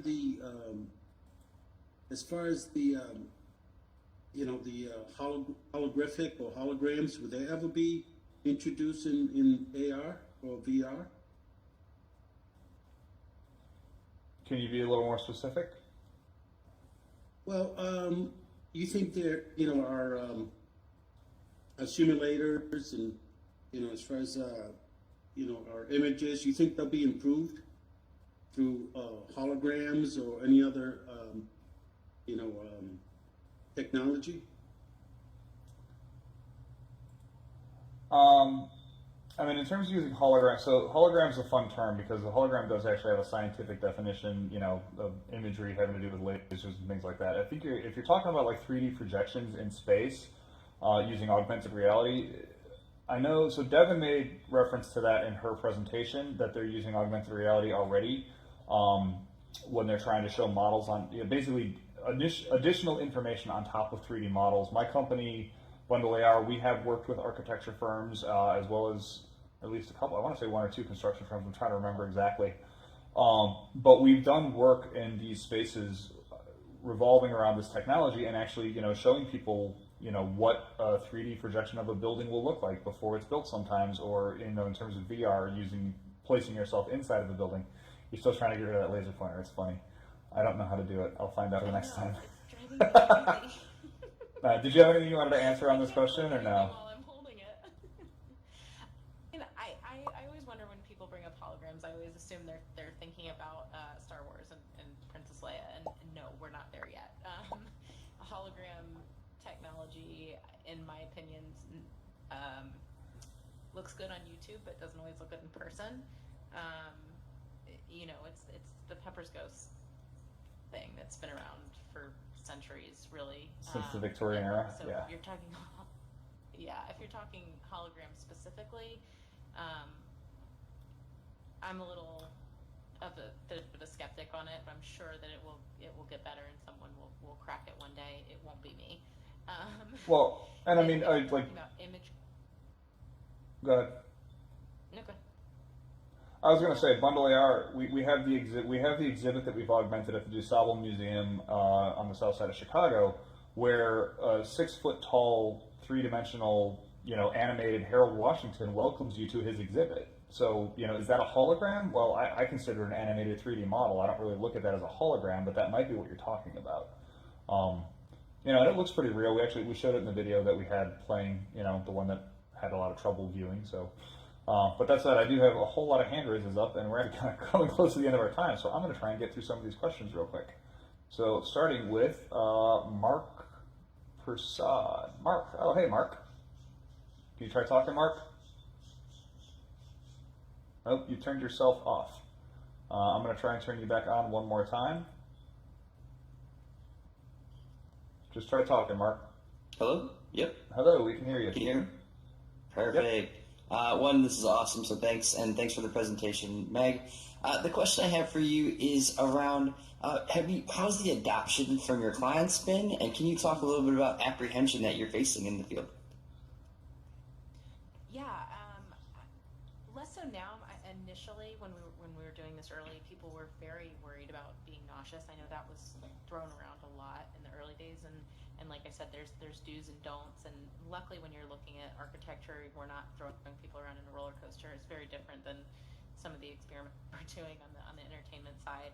I think what is intimidating for some of our clients is just a new piece of technology. It's a new thing. Like, you get handed something and you don't know how to even necessarily turn it on. I mean, I can't get rid of this laser pointer. I work in this medium. So there's that kind of unknown aspect. And that's where, we're not going to show it to a client unless we're there to either walk them through the process, or it's a really, really simple app, where in the past, we've sent the client an Oculus Go because we think that's a great, simple device. There's no wires, there's no phones. It's just one thing we can package up and send over. And then we've used the VEER app as well, where we can send them updated links and they can look at it locally. What we never want to do is ask our client to do something complicated, and I think they hear new technology and they kind of assume that's going to be the case. And then the other thing, and especially again now, is just sharing headsets. People are a little apprehensive about that. Again, like, I like to send my client a new, fresh Oculus Go, and it's theirs to play with and have. But if we are bringing them to the office, making sure everything's clean and sanitized, and they don't feel like anything's gross or has been used by tons of people. Sounds good. I got a question for you specifically, Meg, from Facebook. As a project manager, what is your necessary technology experience level with AR and VR compared to the developers that are building the projects that you're managing? Yeah, that's a really great question. And the funny thing is, I have seen a range. In my opinion, the more you know, the better. Just because, like I said, what I do is bridge that gap. And take some complicated ideas and complicated technology and make it really digestible for our client. I personally like understanding what my team is doing, not to the point where I'm opening Unreal or opening even Maya or Revit or any of that. Like, I know what those programs look like, but if you put me in front of them, Lord knows what you'd end up with. But I understand that those are pieces that are necessary. I understand which ones talk to which. So when I'm putting together schedules and I know who needs to pick up which aspect of the project, I can figure out the costs and the time and the schedule and all those things. And like I was saying before, and just going through as many experiences as possible and know what works and doesn't work. So when a client does come to us and say, hey, we want to build, for example, I actually had this happen. We want to build the Battle of the Bastards in VR. I said, great, that's going to be crazy expensive because I know how that's built and I know what it takes to build I don't even know how many horses were in that fight scene. And great idea, but you know, to be able to at least answer some basic questions, I think it is important to understand the technology. But you can get away without it. I've seen some people do it without really knowing anything. Cool. So Meg, just so you know, I'm hearing your audio get a little bit choppy. So if you do kind of die out or jump out or chop out, I'll see what I can do. But that said, we do. So I'll switch over to Facebook and chat too. Okay. So the next one up here is Scott Lynch from Voyeur. Scott, try talking. Hey, is that work? Yep, I can hear you. Yeah. So Meg, thanks for the presentation. I was just curious, from like dealing with like these bigger clients on the entertainment side, what did it take to sort of get them to buy into VR? You know, it's expensive, it's unknown, it's new. Do you have any tips for like onboarding new clients in that space, in the entertainment space? Yeah, I think, like I said, a lot of the initial calls were, oh, we heard this is a new thing. You know, we want to be in the media is using it. I think that first experience was so successful, and people saw people waiting in line for 4 hours at South by Southwest just to do a 90-second experience. It's a pretty powerful thing, and that particular project, our client, we weren't directly. So there was an event company that was working directly with HBO, and we were working with the event company. So there was a little bit, you know, we were still in touch with HBO, and obviously there was a lot we had to do to make sure we were being perfectly accurate to the show. Not that we all didn't watch it and knew everything about it, but you know, to start off, to have a company like HBO that can kind of take a risk, to be honest, and want to do something really splashy for a festival situation, that really helped get the attention. And then from there, you know, a lot of it was, like I said, like, we want to be the first, and we want, you know, the articles, and you know, that happens for some experiences and not all of them. But I think a big part is just making sure the client understands that yes, they're excited about a new technology, but like really making sure it actually solves the problem that they're trying to solve, and especially kind of going back to architecture. You know, it's a fun, flashy new thing, but if it doesn't solve the problem, and at the end of the day they feel like they wasted their money, then, you know, that's really part of your responsibility, for me as a project manager, to make sure that they know what they're buying, they know what problem they're solving, and they know what are their partners for that. And if they're not happy in the end, that's as much on us. Cool. I'm going to go to David Page. Give me a second. It's giving me trouble turning you on. Hold on a second.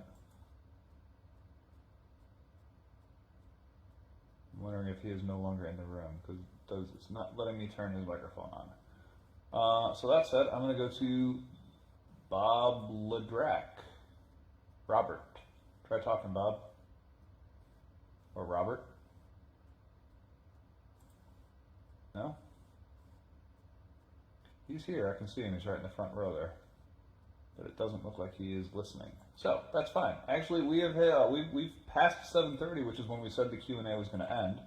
So, first of all, I do want to say thank you, Meg. Hopefully you're still hearing your batteries doing okay, and that you're, I'm not sure if you're stuck at the point, because it looks like you're not moving. And she's gone. Look at that. She disappeared perfectly at the right time. But anyway, I do want to thank Meg Miller. I also definitely want to thank Devin Ruskowski from Gilbane for dealing with the technology issues, and, you know, spending the time to actually get on a phone call with me, or I should say a Zoom screen capture with me, and present so I could record so that we could actually play it here 2 days ago. She did that for us. What I'm going to do in a few moments is I'm going to actually open the microphones back up in the room so you guys can all talk to each other, and you can talk to myself and Tom, and if you want to ask any questions.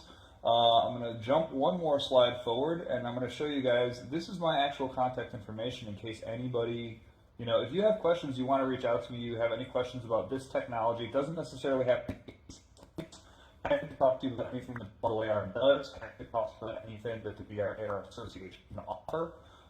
If you just want to talk about hosting an event in virtual space, obviously we've spent the last couple of days prepping for that, so it's been great.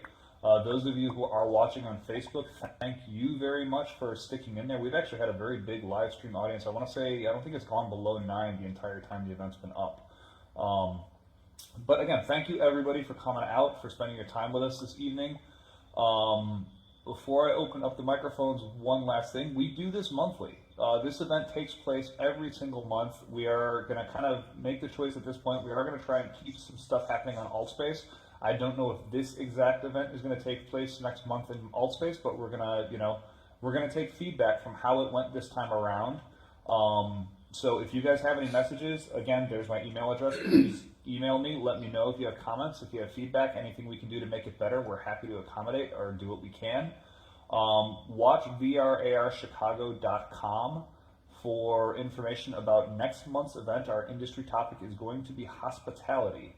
And as soon as we have our expert panel lined up for that, we'll be posting information about it, as well as, when we have details about what the format's going to be, what the channel's going to be, how it's going to work. Because I'm going to take a wild guess and say that next month at this time, we're still going to be in social distancing world. That said, once again, thank you very much, everybody. And I am going to, open the microphones up. So give me a few seconds here to just dismiss all of this and open mics. And the room should be unmuted. You guys should all be able to talk. Somebody say something so I can hear you. Hey. Yellow. All right, we can hear you. Cool. The room is open until at least 8 o'clock, so feel free to come around and talk some more. I'm not going anywhere. I'll be here until at least 8 o'clock. Happy to answer any questions. And once again, yeah, thank you, everybody. Thank you. Thank you. Thank you. Thank you. Thanks, Matt. Thank you. And those of you who are watching on the live stream, I'm leaving the live stream up too, so you can hear some of the conversation. Hopefully, it's not all just chatter.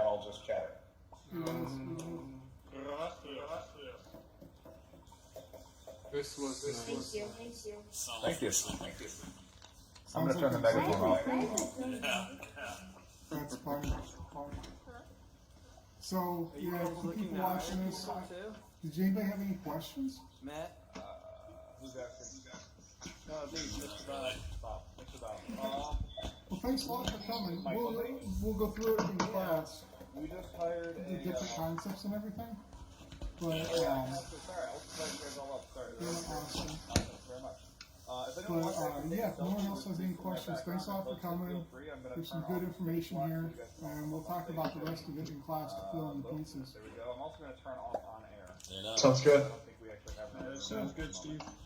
See you guys later. But that's that. All right. At the exact moment, we are not hiring. Keep that email and such as Steve. Hold on a second, I gotta answer another email. My iFunny account is a Sophie toe. I'll see you guys later. Yeah. Have a good one. See ya. Well, thank you. I'll keep in touch with you guys. Yeah, we post job postings on our webpage, and they go out on Workable and several. They go out to all sorts of.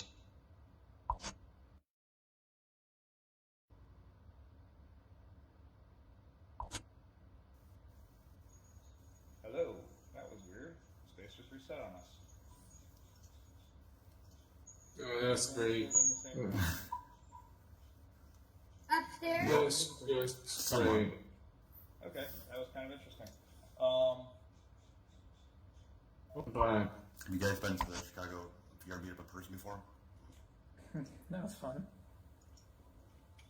I'm not entirely sure what just happened there. Yeah, that was some That was me, my bad. That's the okay. room got reset, I guess. Yeah, it did. That's no big deal. That works. I think everyone came back in though. It looks like. Yeah, it's Who looking knows like about that. being here in person? How you guys doing? Whoa, someone's really loud. I'm wondering if that's keepers. Anyway, yeah, I'll keep checking your website and the other ones. Why is my body falling into the ground? Are you Scott Lynch? It's just you. Ah! Good to meet you. Hey, Brad.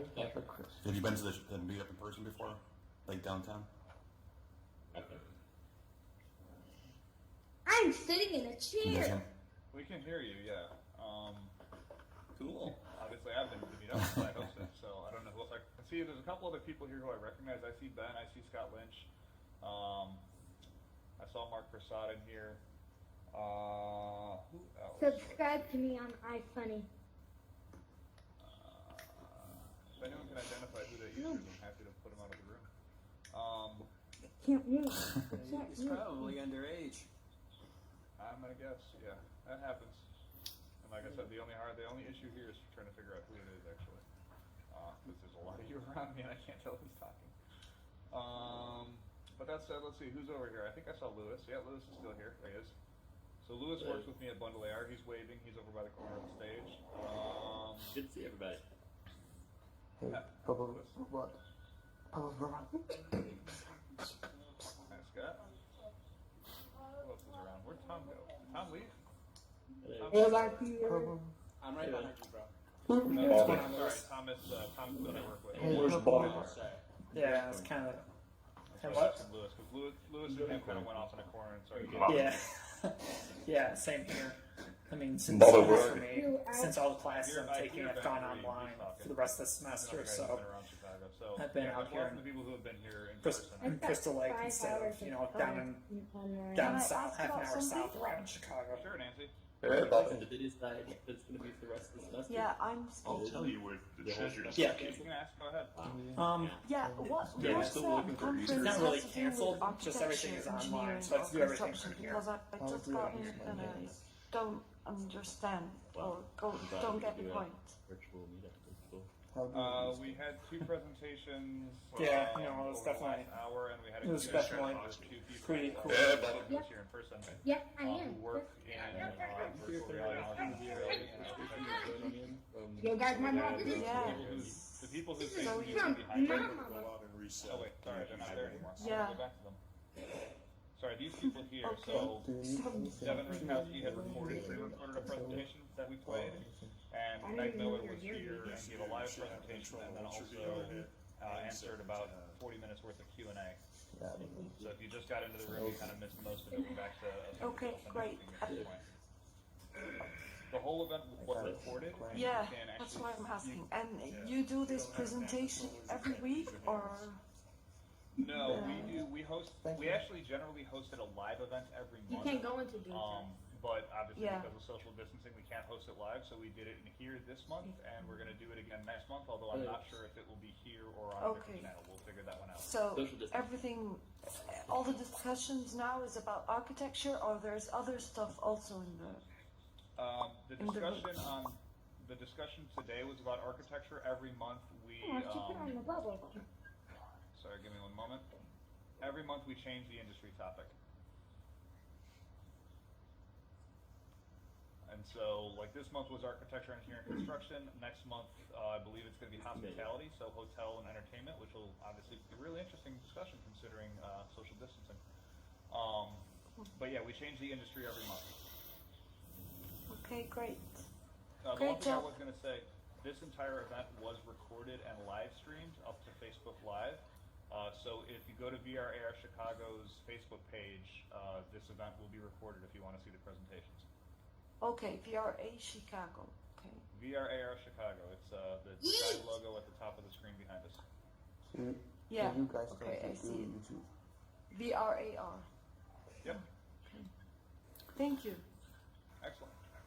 You can also find our channel in AltSpace. If you do the VRAR Chicago channel in AltSpace, you can see all the events that we are producing here. Great. Great. Very good. You announced them. Yeah, we post them all on that channel. Before it happens, you announce all the events there in the social media. Yep. Yeah, great. Yep, and on the website and all over the place. We try to let people know as much as possible. Okay, great. Great. And Tom, I'm noticing I don't have any control of the slide anymore. So that's okay. The room's gonna end. If you try like reloading your presenter panel, it looks like it's waiting for a response on that URL that you're on. Yeah, I just did. It doesn't seem to be doing anything for me. That's okay. Sorry, man. That's alright. It's got a good slide up. I'm fine with that. Yeah, I think Meg might not have been able to megaphone herself because of the pointer stuck in her hand. She was megaphoned the whole time. Well, obviously not at one point because people applauded when she turned it up, right? Yeah, no, she was quiet. It was I caught that. It was softer earlier, but it was you could hear it, but it was just really soft at the start of it. She turned it up in there when you hear though. Yeah, I'm naturally loud, so who knows? Yes. What's your question? I have no idea what you two are talking about. Okay. And I'm kind of confused right now. All right. What do you want to know? What is this thing about?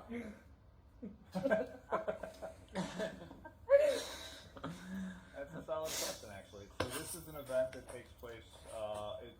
We are the VR Association, or at least I'm with the VR Association. This event is the VR Chicago meetup. It generally happens every month in Chicago, and we basically help anybody in our audience try to figure out whatever they need to take for their next step in using augmented reality or virtual reality technology. We try to help them. So if it's just trying a piece of hardware or trying things on, we try to give access to people to give access to hardware. If it's talking about a specific industry like we did tonight, where tonight we were talking about architecture, engineering, construction. So we're hoping that anybody who's in that industry that needs help figuring out how to use the technology for that industry, they can come in and they can talk to us and help them figure out what their next step is. Sound good? I'm going to take a wild guess and then say, in real life, you don't have that beard. Wait, what?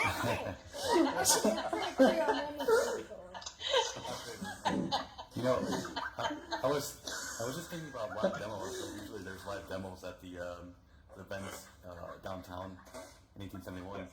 But Who's talking there right obviously now? aren't I'm trying to tonight. figure out where you are. But He's talking. It's Jay? That's me right here. Talking? Oh, she is loud. And down your mic. Yeah, I was just wondering. I know there's usually there's live demos sometimes at the meetups in person downtown. Yes. I've been before, and there's obviously none here tonight in this space, but just something that came to mind. I wondered if there's a list. Maybe I can ask Meg at some point if there's any live demos in Chicago that they do. There's. I wonder if they do some around town sometimes, because I'm curious on which ones they do around town. I mean, there's But, Hands.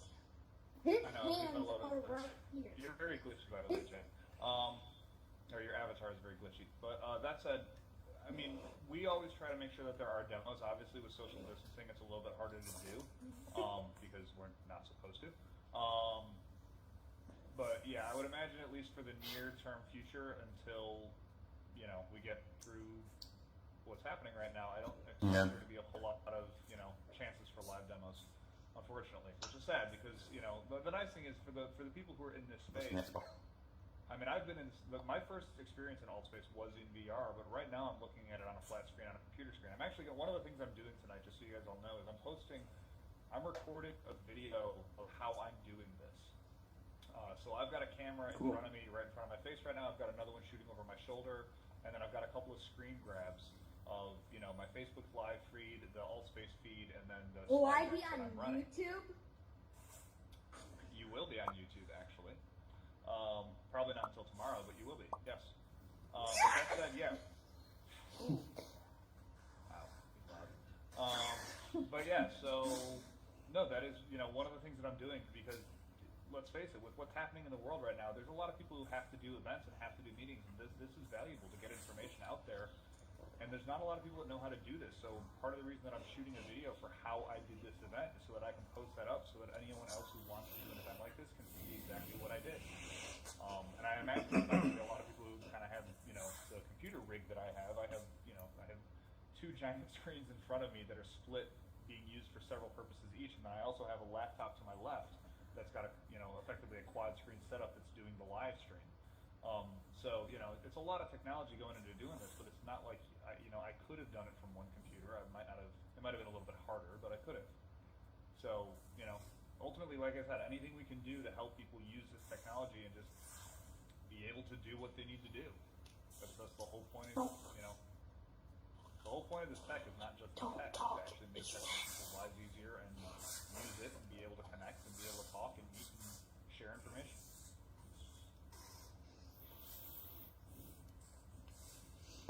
Anyone else?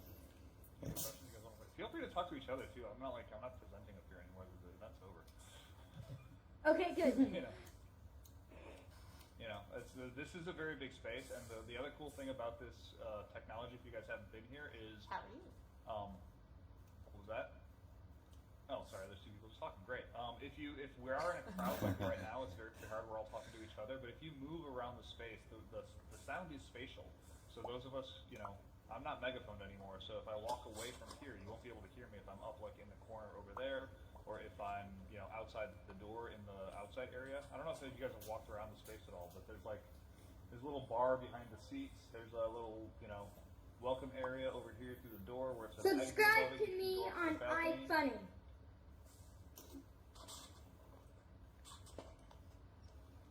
Can I ask a What's your question? guys' YouTube? Sure. Can you tell something about your company, Bundler? Yes. What would you like to know? So Bundle AR is an enterprise content management system for augmented reality, which is a mouthful. What we do is so making augmented reality technology is very hard. We found that primarily because I am a technologist. I'm a developer by trade, and I spent several years developing augmented reality technology and realizing how most difficult it is, and we wanted to make a tool that made it easier. So if you actually watch Glitchy hands, look at me. on my LinkedIn profile, and I think it might be up on a YouTube video right now, I've recorded a video of myself creating an augmented reality experience in 2 minutes and having it deployed to a phone. And ultimately, the ability to learn how to use our technology maybe takes about 30 or 40 minutes for somebody who's non-technical to learn how to use it, and then they too can create augmented reality and have it deployed. Hey, I have a question. Why is his hands over there? He's just glitchy. If he goes out of the room and comes back in, it'll probably clear up. What's your guys' YouTube? Or his tracking's wacky. He's outside of his tracking range. That's possible. That's not a great Kato. Yes, it is. How Sorry, are you doing, Matt? I didn't mean to call you up by your last name there. Sorry about that. That's all right, Matt. I'm not trying to be anonymous here, as most aren't. What is our YouTube? You know what? We actually just set up our YouTube. We have Vimeo.com/BundleAR, but which is our company name. I don't know what our YouTube. I have is. YouTube. Look that up. What is our YouTube? I'm gonna search it. You don't even know your own YouTube channel. Well, that's fair. We just I did wanna yesterday, so it's a new one. Robux.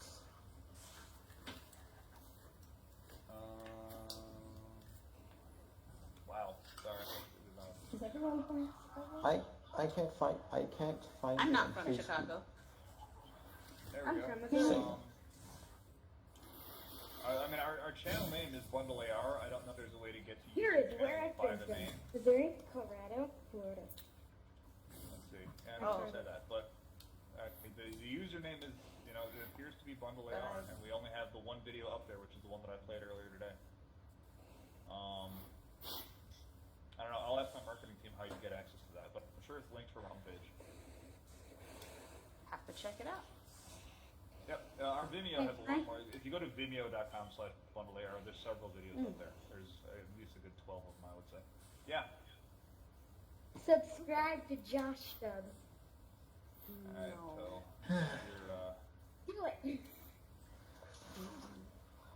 sorry, kid. I can't find you. Hello there. Well, like I said, I honestly, I really like actually having kids. There's a high school kid who comes to our space. I won't throw his real name out, but he comes to the meetup several times, and he's actually been very involved in the association. I want to say he's 15 because I know he always comes with his mom. I don't think he can drive yet. But he is, he's brilliant, and he's done a couple of projects in virtual and augmented reality, and it's really cool. That's I neat. like having younger kids because you know, the other thing about this too is like it's, you know, when I was, God, I sound like an old guy here. But like I was in college when the web was coming around, and when I was in high school, the web was not a thing. Like we didn't even hear about it. You never heard of it. You didn't know anything about it. You might maybe heard of AOL or Prodigy. And by the time I was out of high school, I've never worked in a job where I wasn't working on internet technology. Or by the time I was out of college, you know, I did production work, but even then, by the time I was doing production work full time, I was using the internet every day. So it's kind of weird, you know. It's the kids who are in high school today; they're never going to be in an industrial world that doesn't use augmented virtual reality on a regular basis. That's true. Looks like we got about 5 more minutes until I cut the stream off at least, but I will. I'll stay in here a little bit longer. Not too much. I have a question. Thank yous and stuff on Facebook. Yeah, go ahead. Hey, how's someone in the booth? I don't know, but I want to figure out how to get in there. Yeah. I was trying to figure that out earlier. Like that's where I the stream from. Sorry, guys. We're production people, so like we've done a lot of event work forever. So like one of the first things we did when we were kind of like touring this space was like, oh, how do you get in the control booth? And we couldn't do it. I want to know how that person did it. There's got to be a way. I probably just teleported in there somehow. I'm sure that obviously there's a way in. I don't know how, but I want to try that. Inside Anyway, this sorry, booth, someone had a question.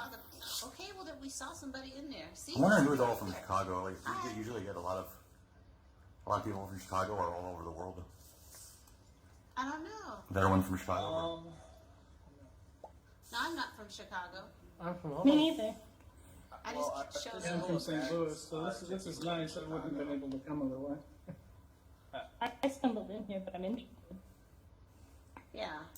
Sounds like a good mix then. 50-50. Yeah, probably.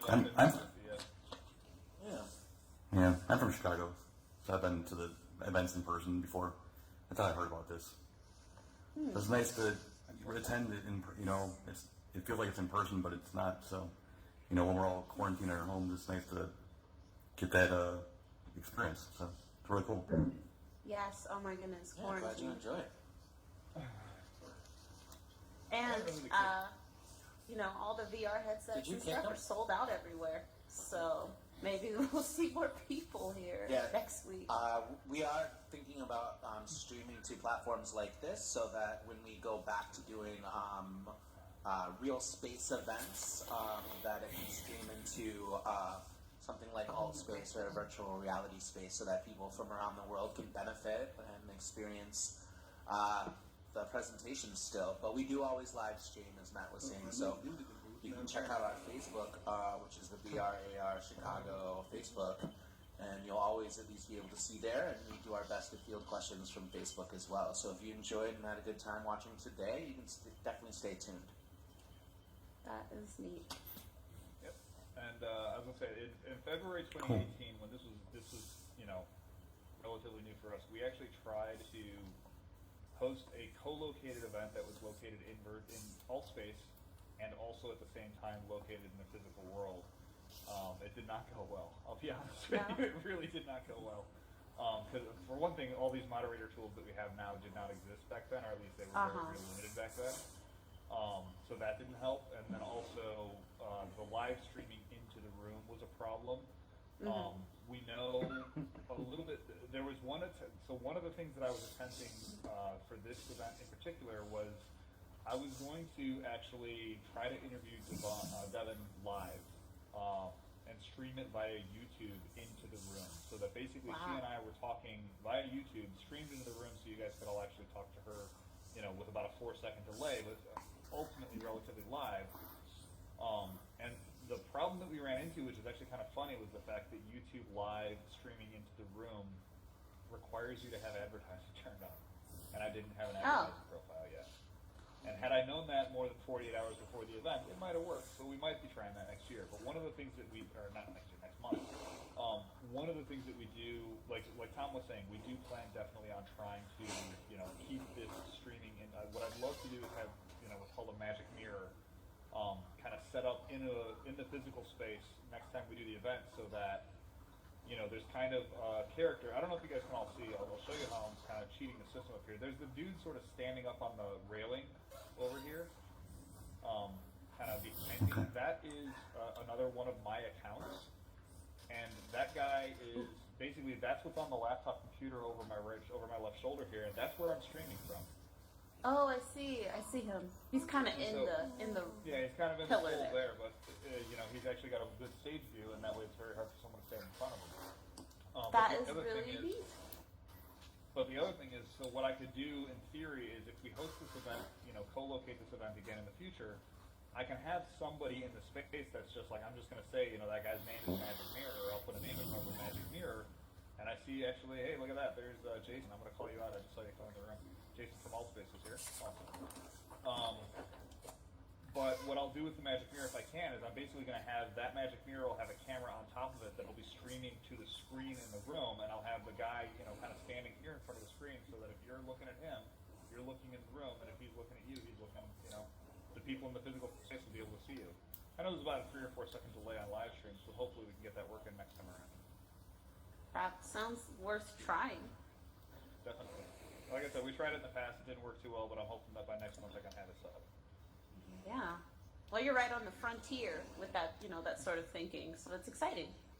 If you guys give me a second time, you can answer any questions. I'm actually going to shut off the live stream right now because it's 8 o'clock, so thank you all. And we don't have to go anywhere yet. I'm just going to turn the live stream off, so I'm going to be away for a second.